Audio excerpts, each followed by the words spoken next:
जंगल में एक गोलू नाम का हाथी रहा करता था। वह बहुत ही शरारती और बदमाश था। वह जंगल के सारे जानवर और छोटे छोटे कीड़े मकोड़े को परेशान किया करता था। वह अपने पाँव के नीचे सबको कुचल देता था। एक दिन एक गिलहरी अपने लिए खाना जमा करके खा रही थी। तभी गोलू आया और कहने लगा, ओ गिलहरी, तुमने मुझे प्रणाम नहीं किया। तुम्हें दिखाई नहीं देता मैं तुम्हारे सामने खड़ा हूँ।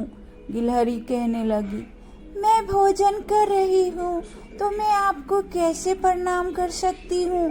भोजन के बाद करूँगी। आप देख नहीं रहे मेरा भोजन खराब हो जाएगा। और आप ऐसे क्यों सबको सताते रहते हो। आपसे सब जंगल में डरते हैं। आपको अच्छा लगता है? हाँ, मुझे बहुत अच्छा लगता है। और तुम मुझे प्रणाम करो, नहीं तो मैं तुम्हें मार डालूंगा। और उसके पीछे दौड़ पड़ा।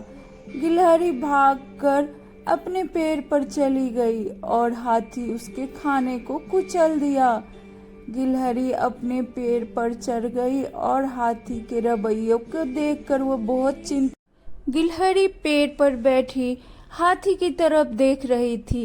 इतने में एक छोटी चींटी अपने लिए चीनी का दाना लेकर अपने बिल में जा रही थी। वह अपने लिए और अपने बच्चों के लिए खाना इकट्ठा कर रही थी। इतने में हाथी आया और कहने लगा, ओ चींटी, तुमने मुझे न नमस्कार किया न प्रणाम।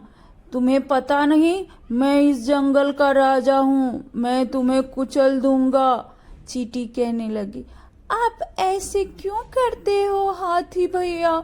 आप सबको इतना परेशान क्यों क्या करते हो। अब मेरे छोटे छोटे बच्चे हैं, उनके लिए खाना लाई हूँ। मुझे कोई मतलब नहीं। मेरा जो मन करेगा मैं वही करूँगा। तुम होती कौन हो मुझे बोलने वाली। और वह आगे चलकर चींटी का बिल कुचल दिया और सब तहस नहस कर दिया। किसी तरह चींटी जान बचाकर भाग गई और अफसोस करते हुए वह बैठी थी और सोच रही थी, यह हाथी कितना पागल हो गया है। इतने में वहां पर गिलहरी आई और कहने लगी, क्या हुआ चींटी बहन, क्या बताऊं, ये हाथी तो परेशान करके रखा है। गिलहरी ने कहा, मैं क्या बताऊं, मैं भी तो इसी की मारी हूँ। इसने कल मेरा सारा खाना बर्बाद कर दिया और मुझे पेड़ पर चढ़ने के लिए मजबूर कर दिया।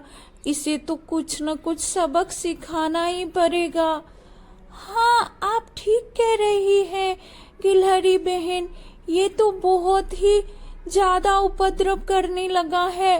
अब तो हमारे बच्चे भी कहाँ रहेंगे वो नहीं पता। ठीक है, हम दोनों कल इसको सबक सिखाएंगे। और दोनों चुपके से हाथी के पास पहुंच गई। हाथी उस समय सो रहा था। तभी गिलहरी अपनी योजना के अनुसार उसका कान खुजाने लगी और चींटी उसके सूंड के ऊपर चढ़कर उसको काटने लगा। अब सोते हुए हाथी को महसूस हुआ कि उसके शरीर पर कुछ रेंग रहा है और काट रहा है। वह चिल्लाने लगा, अरे तुम कौन हो, मुझे क्यों इतना परेशान कर रहे हो। हे भगवान, ये क्या हो रहा है मेरे साथ, मुझे बचा लो। अरे उतरो, मेरे सूंड को छोड़ दो। मेरे कान को काट रहे हो तुम लोग, अच्छा नहीं होगा तुम्हारे साथ, तुम देख लेना।